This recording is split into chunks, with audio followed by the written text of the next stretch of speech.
مستدرک حاکم اور سلسلہ صحیحہ میں صحیح روایت ہے، رسول اللہ صلی اللہ علیہ وسلم نے فرمایا، میری امت کا ایک گروہ شراب و کباب، کھیل تماشا یعنی میوزیکل شو، کلب وغیرہ میں رات گزارے گا، پھر وہ صبح کریں گے تو وہ بندر اور خنازیر سور بن چکے ہوں گے۔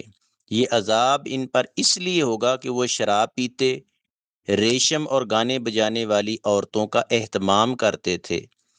اس حدیث میں جن گناہوں کی نشاندہی کی گئی ہے وہ اس وقت معاشرے میں عام ہے: شراب نوشی، کھیل تماشا، گانے بجانے کی محافل، موسیقی، ریشمی لباس پہننا، زناکاری، یہ لوگوں میں عام ہے۔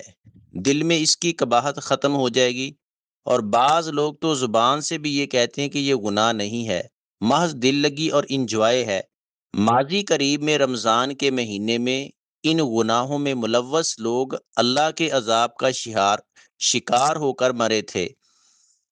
اتنا کچھ دیکھنے اور سننے کے باوجود کچھ لوگ ان کبیرہ گناہوں کو چھوڑنے پر تیار نہیں ہوتے۔